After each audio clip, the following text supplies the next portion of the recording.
2027 census കേരളത്തിലും നടപ്പാക്കാൻ കേന്ദ്ര സർക്കാർ നിർദ്ദേശം മുന്നോട്ട് വെച്ച സാഹചര്യത്തിൽ അതിനോടൊപ്പം ജനസംഖ്യാ രജിസ്റ്റർ, നാഷണൽ പീപ്പിൾസ് രജിസ്റ്റർ ഉണ്ടാക്കാതിരിക്കാൻ കേരള സർക്കാർ പ്രത്യേകം ഓർഡർ ഇറക്കി എന്നത് ശുഭസൂചകമാണ്.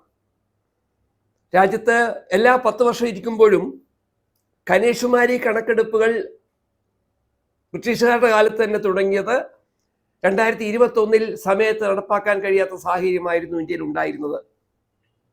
അങ്ങനെയാണ് മാറ്റിവെച്ച 2021 സെൻസസ് 2027 നടത്താൻ അത്രയൊന്നും താല്പര്യമില്ലെങ്കിലും കേന്ദ്ര സർക്കാർ മുന്നോട്ട് വന്നിരിക്കുന്നത്.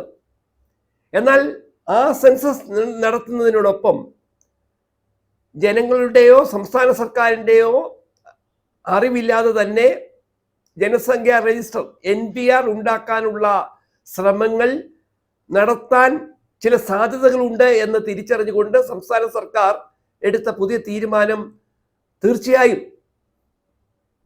വിവിധ വിഭാഗം ജനങ്ങൾക്ക്, പ്രത്യേകിച്ച് മതന്യൂനപക്ഷങ്ങൾക്ക് ആശ്വാസകരമാണ്.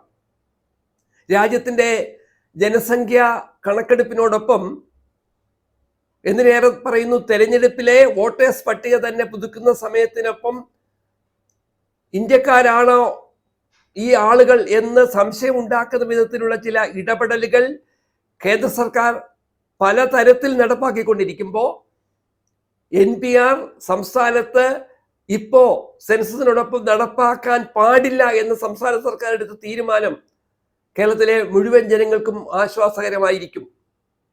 ഇന്ത്യൻ ജനങ്ങളുടെ ഭരണഘടനാപരമായ ഞങ്ങൾ ഇന്ത്യക്കാർ എന്ന അവകാശത്തെ പോലും സംശയത്തോടെ കാണാൻ ആഗ്രഹിക്കുന്ന കേന്ദ്ര സർക്കാരിൻ്റെ രഹസ്യമായ ഒരു അജണ്ടയാണ് മുൻ തീരുമാനത്തിന്റെ തുടർച്ചയായി സംസ്ഥാന സർക്കാർ സെൻസസിനോടൊപ്പം ജനസംഖ്യ രജിസ്റ്റർ ഉണ്ടാകരുത് എന്ന തരത്തിൽ കർക്കശമായ നിർദ്ദേശം കൊടുത്തിരിക്കുന്നത്.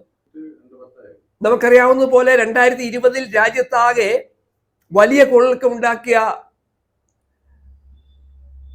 CIA തീരുമാനം, ഒപ്പം ആസാമിലുമൊക്കെ കേന്ദ്ര സർക്കാർ നടത്തിയ ചില നടപടികൾ, അതിന് ആസാം സർക്കാർ BJP സർക്കാർ കൊടുത്ത പിന്തുണ, അങ്ങനെ രാജ്യത്തിന്റെ അതിർത്തിക്കുള്ളിൽ ജീവിക്കുന്ന മനുഷ്യരിൽ പലരെയും സംശയത്തോടെ കാണാൻ ഈ പറയുന്ന ജനസംഖ്യാ രജിസ്റ്റർ ഉണ്ടാക്കാനുള്ള തീരുമാനം സംസ്ഥാന സർക്കാർ അറിയാതെ കേരളത്തിലും നടപ്പാക്കാൻ ശ്രമിക്കുമ്പോൾ അതിന് തടയിടാൻ എടുക്കുന്ന തീരുമാനത്തെ നമുക്ക് പൂർണ്ണമായും പിന്തുണയ്ക്കണം.